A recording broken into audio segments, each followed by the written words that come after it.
Hello everyone, this is Erik, the Asian movie enthusiast, and we continue with part 5 of my Takashi Miike filmography review. Now the movies I'm reviewing tonight are a mixed bag.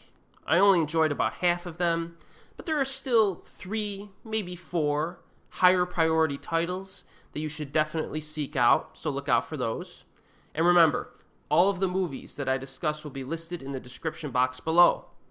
Now, before we get started tonight, I gotta warn you, I'm going to be throwing some punches here. I can only assume that this is going to be one of the longer videos in this playlist because it needs to be.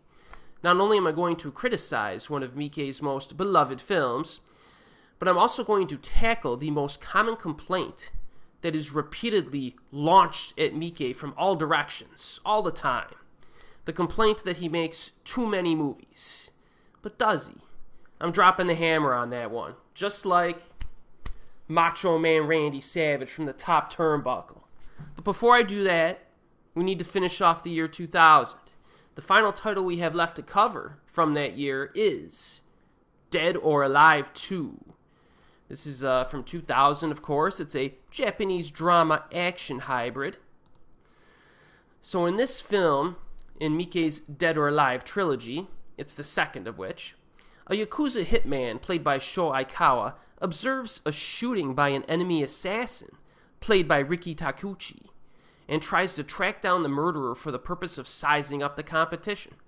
To his surprise, however, the man turns out to be an old childhood friend, and the two men band together to donate their illegal funds to children in need of medical aid. Well, that's nice.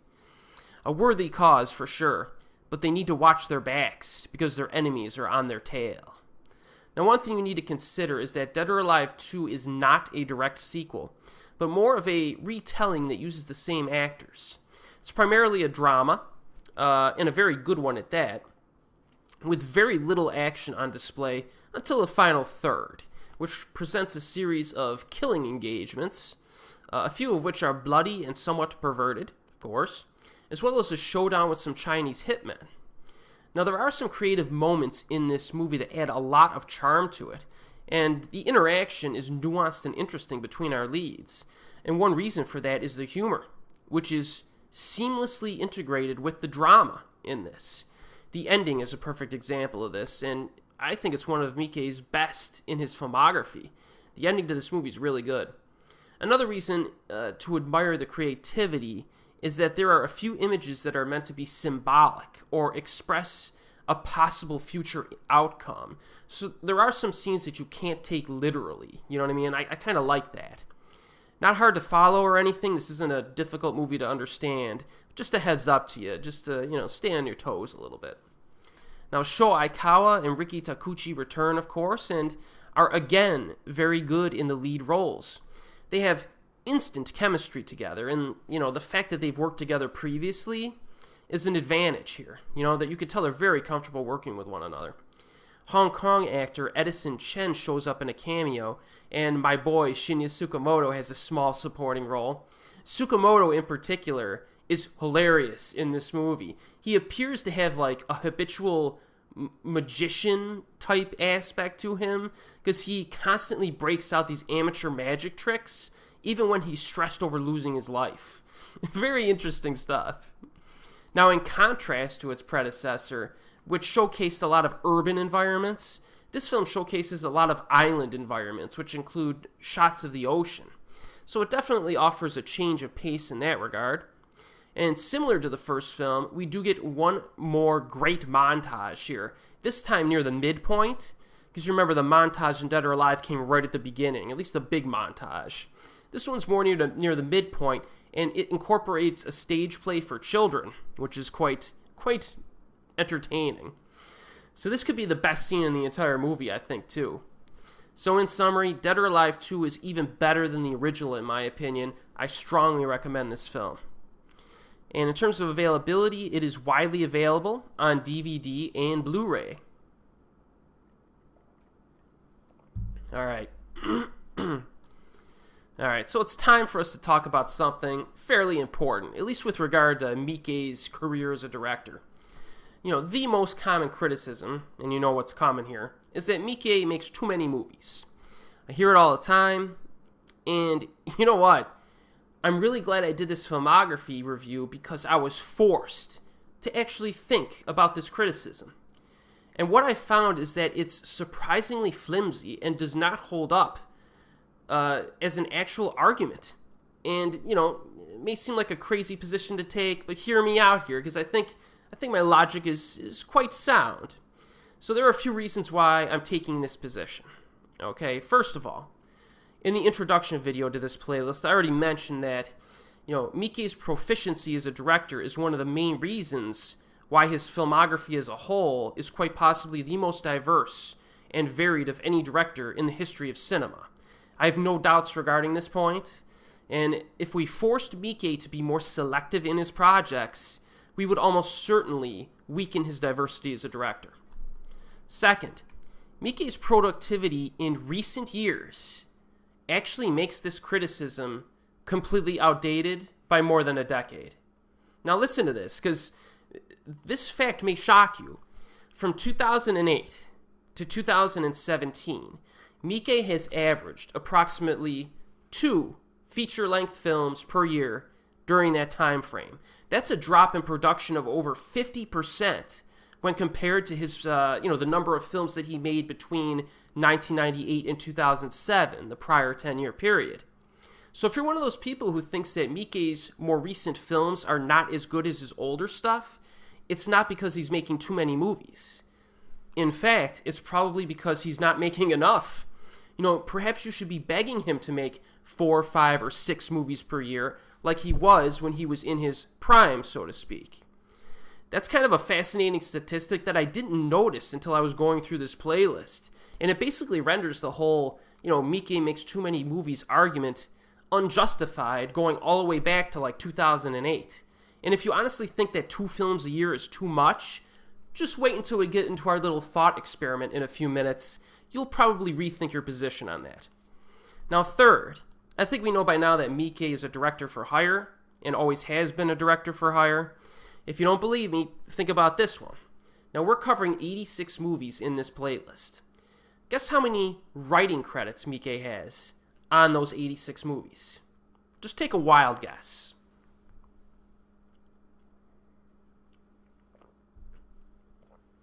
Ready? 4. Out of 86 movies, Miike has a grand total of 4 writing credits on IMDb.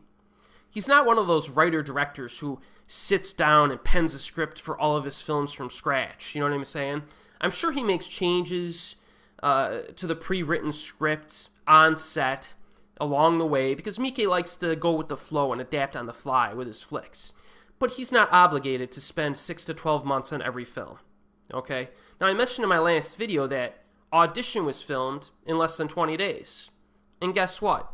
Ichi the Killer was also filmed in less than 20 days. So, if you're sitting there trying to tell me that extending the production time of Audition and Ichi the Killer to 5 to 6 months each would have made them significantly better films, I'm not seeing it. Now, already you can see that the argument that Miike makes too many films is just falling apart, and we're only starting to look at this in any type of detail.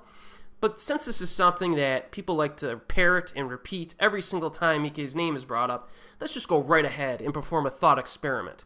So let's take a look at 2 of the more active years in his filmography that we've just covered in this playlist, 1999 and 2000. Now before we begin, we need to arrive at a reasonable number of films that a director should make each year.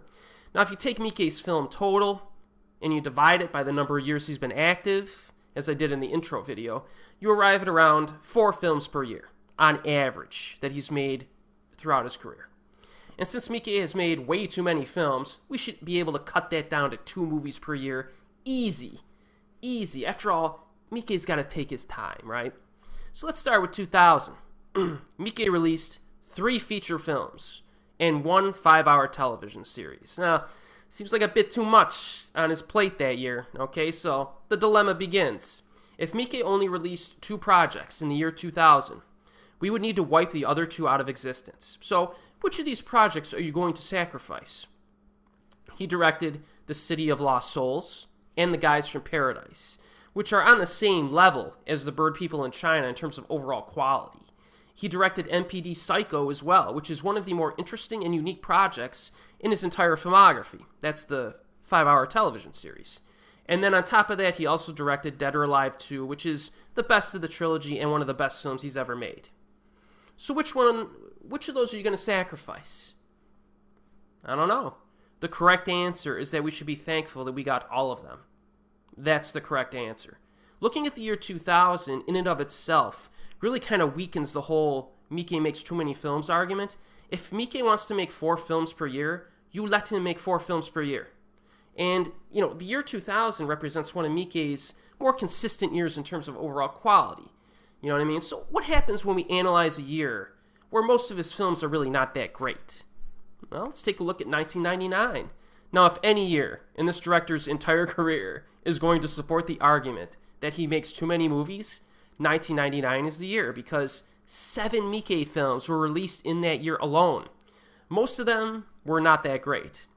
Remember, according to Miike's critics, he's got to take his time here, okay? So instead of filming Audition in less than 20 days, let's expand that production to 6 months and waste our time attempting to improve a film that's in little need for improvement. So that gives us 6 months left, okay, to work with. Now, I can only assume that Miike's critics would feel that, 3 films a year be too much. So we gotta limit ourselves to one more film from 1999. We got Audition and one more.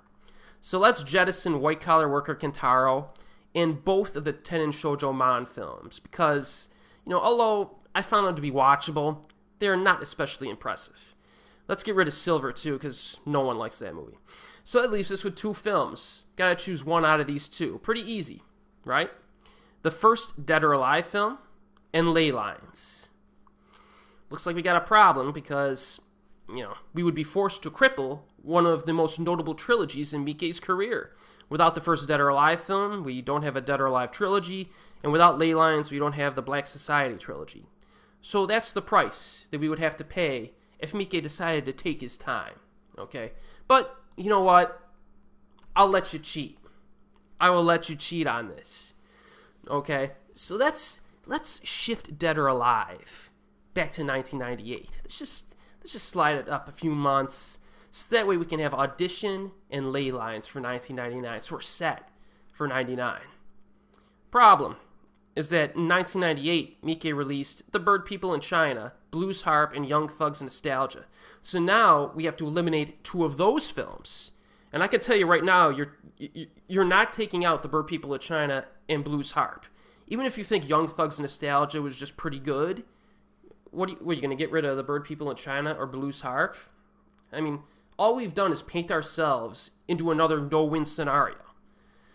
Also, I've used the film festival release dates, so we might be able to shift 1 or maybe 2 films around if we used the wide theatrical release dates instead. But when I did that, the problem actually magnifies in some instances. So, we could do this all night, okay? If you honestly think that Miike makes too many films and you actually attempt to carve up the more active years in his filmography into reasonable production schedules, what exactly are you left with? Your only option is to abolish impressive projects in his filmography. Even in a year like 1999, where most of his films really weren't all that great. And that's the year that's most likely to support your conclusion or your assertion that he makes too many movies.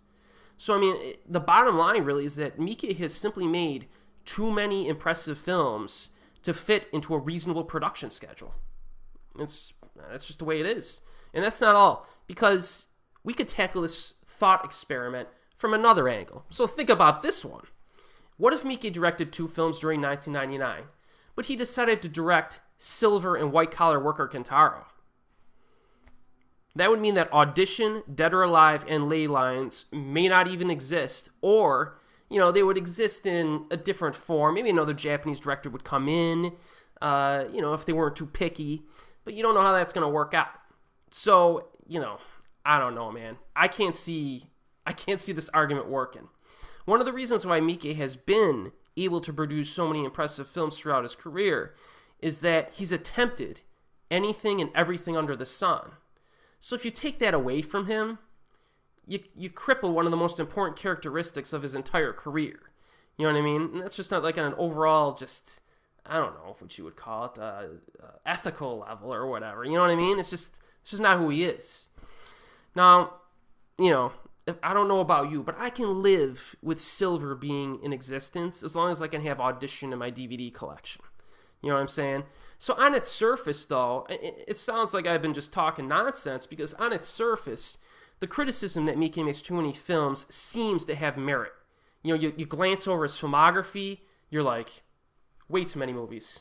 No director should make that many movies, right? And then you see the crap that he's made. You know what I mean? You see the crap that he's made. You look at 99 and you're like, well, most of those films really weren't that good. Miike made too many movies, right? And you become convinced that it's a good argument. And then you stop thinking about it. Right?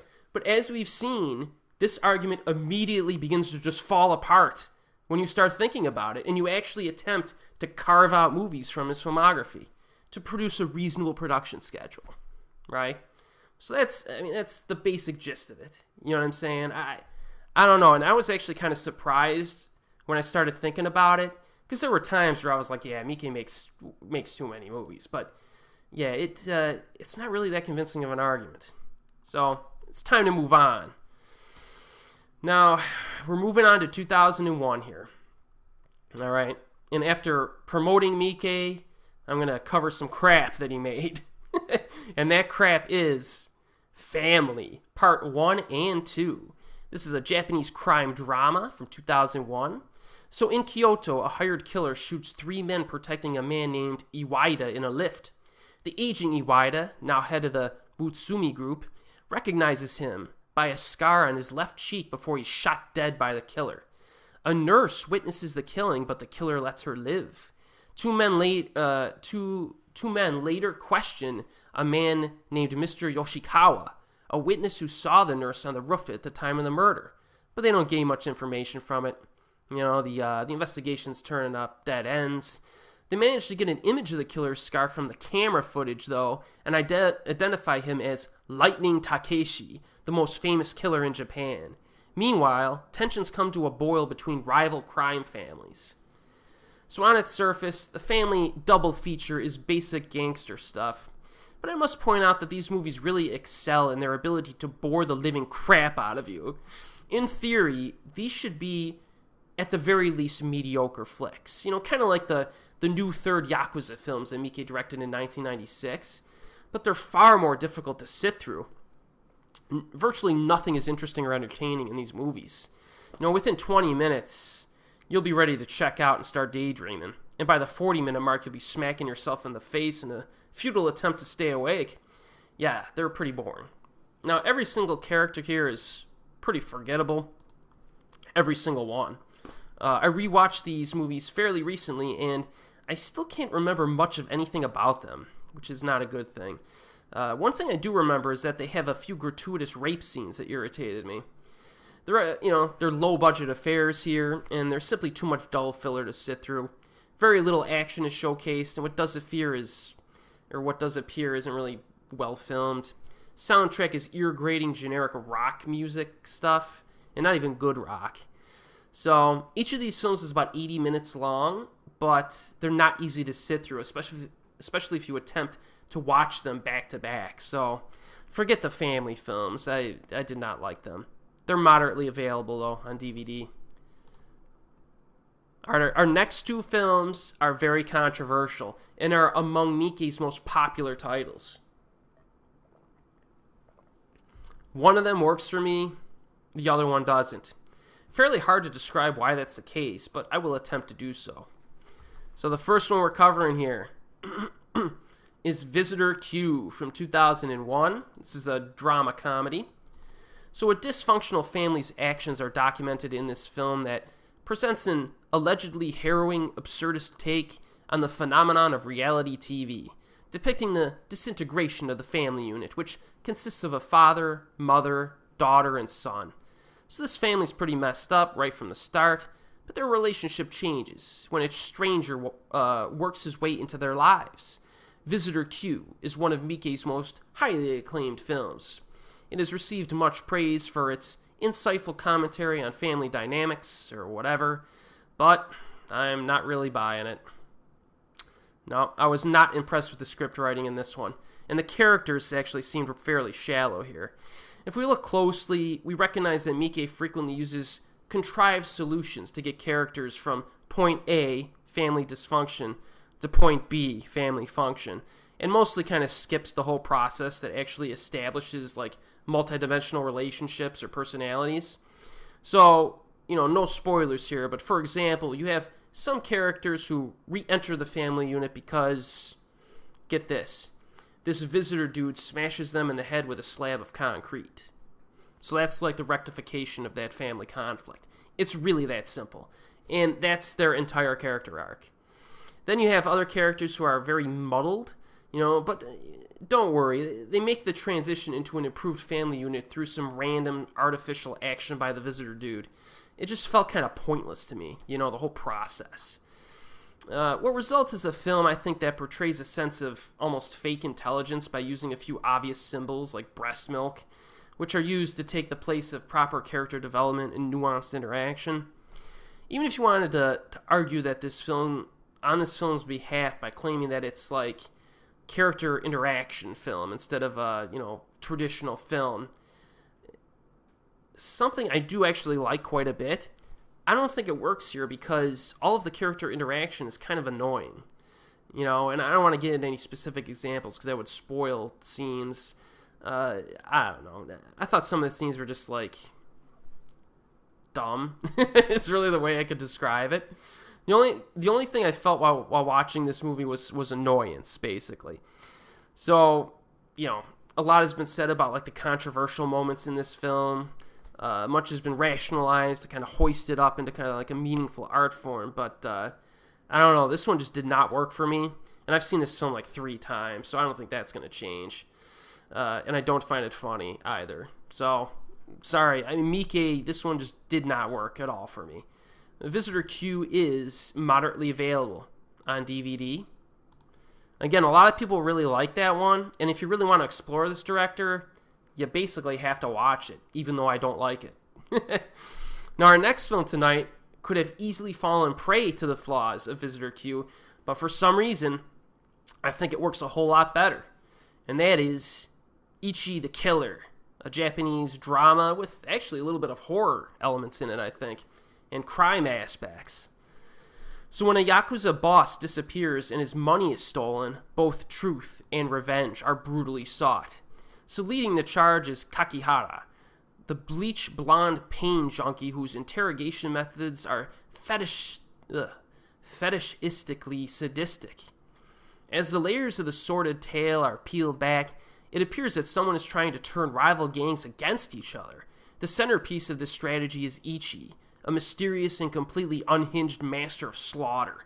When the final showdown comes, it's a psychotically cataclysmic event. Oh, I used a lot of big words in that plot synopsis. I think that was from the DVD case or something.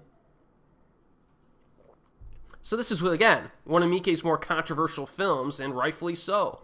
It's a crime flick that features characters who are obsessed with masochism and sadism. It's also very violent and bloody, which means that some people will write it off as like a splatter flick, and I have seen this done many times in the past. Heck, even some of the people who enjoy this movie write it off as a splatter flick. But I think if you pay attention to why exactly Kakihara is searching for his boss, or why he decides to pursue Ichi, there's quite a lot that's going on with his character.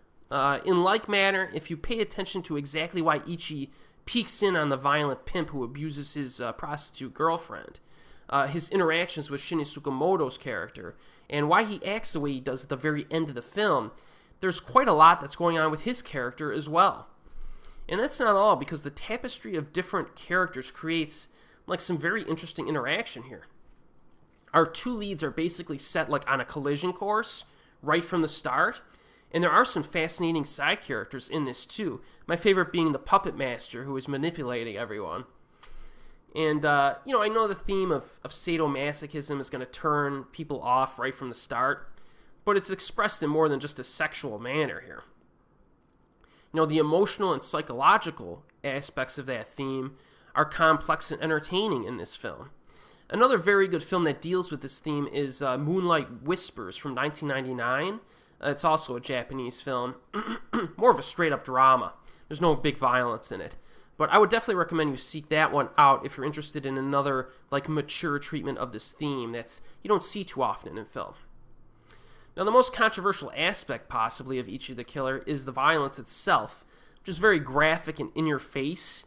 But half the time, I actually felt like laughing because it's so over the top, practically cartoonish in its absurdity. So, yeah, there are definitely some wince-worthy moments in this for sure, but it's more entertaining and interesting than disturbing, in my opinion. The violence is also rather important considering the themes here. The first time I saw this movie back in the day, I saw the cut version, and I saw the uncut version later, and I think the added violence actually does add to the film and add to the... I liked it better with the additional violence that I saw. Also, the physical effects in this are quite good, but there's some low-grade CGI chucked in at times. Now, in terms of the actors themselves, a lot of recognizable faces in this one. Tadanobu Asano and Shinya Tsukamoto give classic performances in this.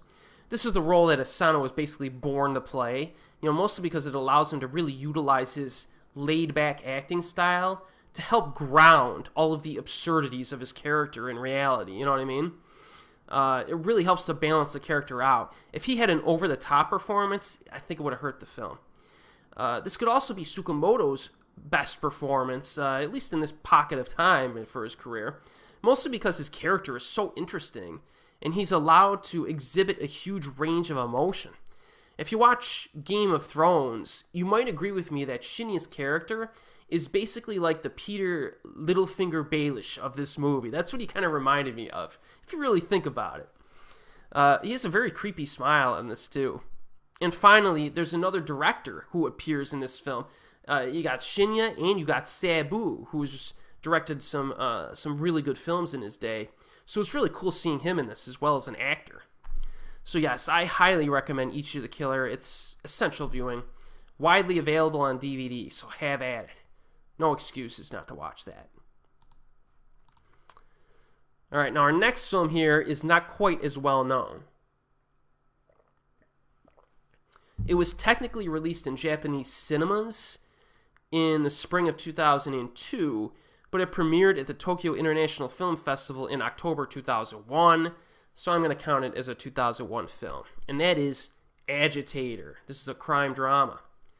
So our protagonist works for the Yakuza as an enforcer, with a small band of colleagues who do the bidding on the elder gangsters. Or the bidding, I should say, yeah. So very early on, the viewer will gain the impression that trouble is on the horizon because one of the big shots is attempting to coerce a consolidation of some of the larger gangs in the area.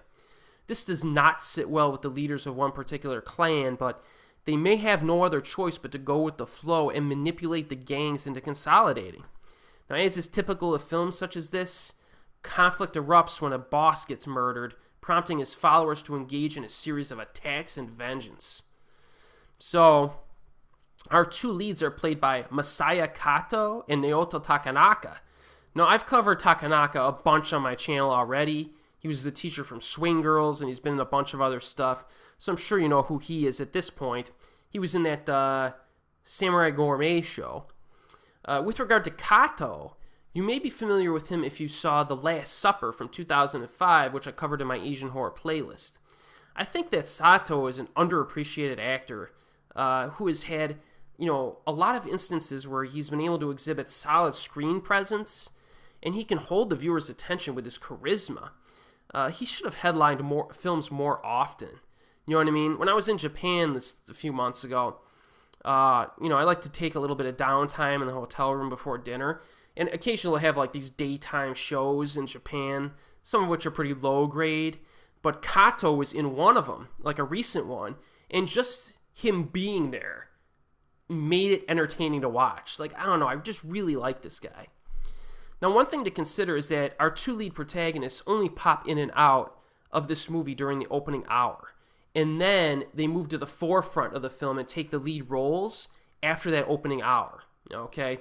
Not a problem, of course, because this is a 3.5-hour movie, so they get plenty of screen time and develop after that opening hour. Really, the opening hour, they pop in and out, and you have the crime bosses kind of organizing this manipulation of consolidation.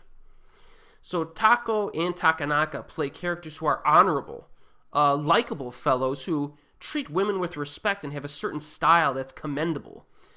There are a few sex scenes in this movie, but they're actually used to contrast our main character to show how nicely he treats women compared to some of his colleagues. Now the plot, basic Yakuza stuff, right? But it's executed well, and you can actually understand a few of these gang leaders when they decide to go along with this consolidation.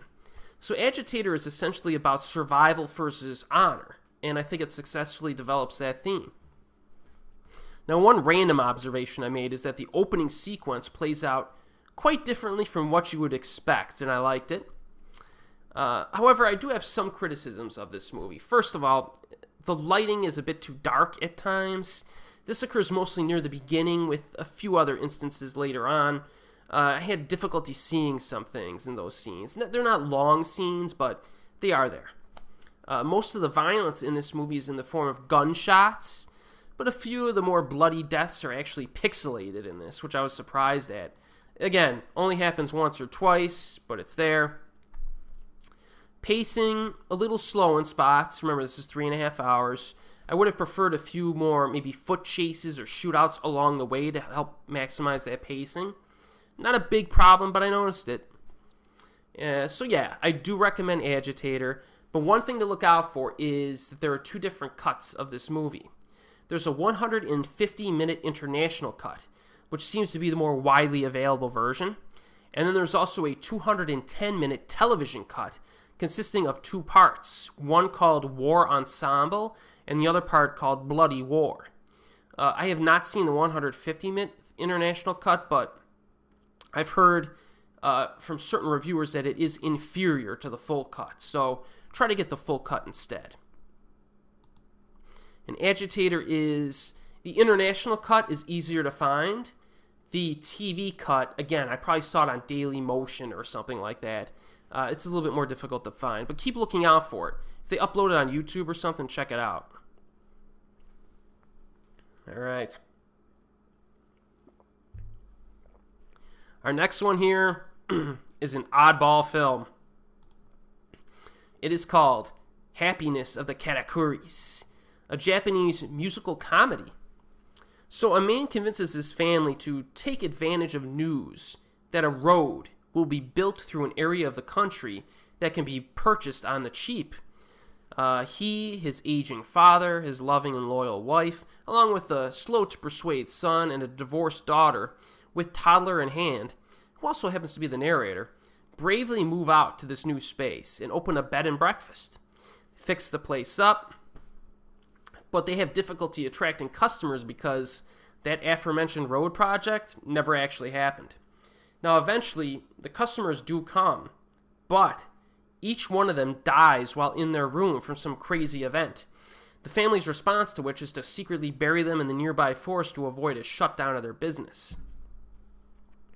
So as many of you already know, this is a remake of the South Korean film The Quiet Family, which was released in 1998 and directed by Ji-woon Kim.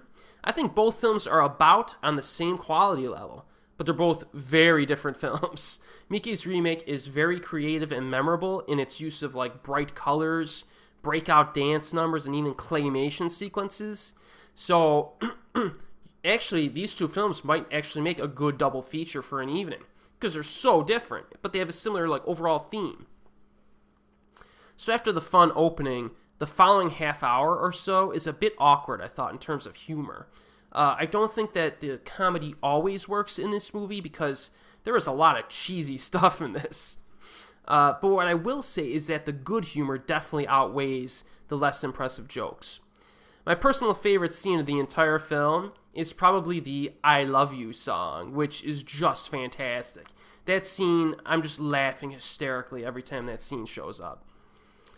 The song and dance scenes basically kind of explode out of nowhere a lot of the time, but the abruptness works because they're mostly played for laughs. Also, I'm not that familiar with the classic musicals of Hollywood, of which I've only seen a few, but they do seem to have that similar style. Almost like an artificial style with the song and dances. And I think that's probably what Miike was going for. In terms of story and content, Happiness of the Katakuris has some interesting characters, like the con man sailor, who I thought was pretty amusing.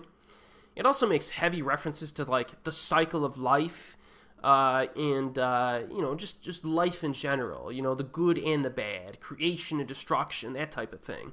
Right from the opening scene through to the final scene. So I enjoyed that theme. And finally, when I first saw this film back in the day, I had a pretty big crush on Naomi Nishida, who is very cute in this, I must say. So yes, I definitely strongly recommend Happiness of the Katakuris. It's moderately available on DVD. Again, this is basically a musical comedy drama with some horror in it. All right, our next film here is one of his more obscure projects. And that is Kumamoto Stories, also known as Kikuchi Jo Monogatari, Japanese drama anthology. This is an anthology project, of course, with 3 short films with a runtime of 120 minutes in total that were directed by Miike in 1998, 2000, and 2002. But the catch is that these were initially shown at the Kumamoto Museum of History, but were later released at one film festival in 2002 as an omnibus. So therefore, I think it's reasonable to count this anthology as one feature-length anthology film. Because they're all part of the same project, basically, and they were actually shown as such in theater. So the stories are set during the samurai era and seem to be aimed at an audience for all ages, which would make sense given the fact that this was essentially a museum project for the purposes of education and some entertainment value. So as you might expect, these are very low-budget films. A good portion of these 2 stories were shot in studio and utilized low-grade CGI. However, there are some effectively colorful, stylistic, atmospheric flourishes that Miike uses despite the budget. The third story seemed to have a slightly larger budget, with most scenes shot on actual locations. So let's go through these plots quickly. Okay, so the first story is called Dream Legend. It's set in the 6th century Japan. After her clan loses a battle against their enemy, a little girl is sent off for escape immediately before her parents are killed by flaming arrows. Now, luckily for her, she has a magical amulet that saves her life. The film shifts to 20 years later and then continues on with the story. It's a good little film, adequately expresses a legendary kind of poetic tale. Seems to be for the purpose of educating people on the classic legends of Kumamoto. So this is actually my favorite segment of the anthology, which isn't really saying much, but I guess the mythological content held my interest a bit more than some of the other ones here. So the second story is Defender's Song. This is set in 7th century Japan. Concerns a group of men who are sent to serve as guards along the coastline, far away from home. They're promised to return to home after their service was fulfilled, but as it turns out, the government did not fund their return, so many of them were too impoverished to make it back, and they were stranded out there. Even worse, the whole point of them going out there to defend against a Korean invasion, I think it was, never actually happened. So the whole thing was pointless. And that was probably the point of the story, to show the sacrifices that were made by these people. I did find this film to be pretty dry and forgettable, though. CGI at times is atrocious in this one. This one probably is the worst CGI. We're talking 1990s video game quality imagery for the ships, the water, and the flaming arrows. It's pretty bad. It'll take you out of the film immediately. A few Miike regulars, though, Reno Suji and Renji Ishibashi, have cameo appearances near the beginning, so it's kind of nice to see them. At one point, one of the characters looks into the camera and tells the audience to remove their 3D glasses. So I thought that was kind of amusing. But overall, I did not really like this one. The final story is Woman in the Revolt of the Clan. Set in 16th century Japan, this tale concerns the right of land ownership during that time. I guess the noblemen were basically just screwed out of their land by the shogunate, but a small handful of them would not go down without a fight. So, again, A few Miike regulars show up. You got Naoto Takanaka, Renji Ishibashi, and Kazuki Kitamura. But they're mostly just cameos or supporting roles. The problems I have with this segment is similar in some ways to the second segment, especially in terms of it being kind of dry and forgettable. It thankfully avoids the bad CGI for the most part, but in the end, just kind of like a run-of-the-mill samurai tale. So in summary, Kumamoto's stories may sound intriguing on its surface for fans of this director, mostly because it was specifically made as a museum exhibit.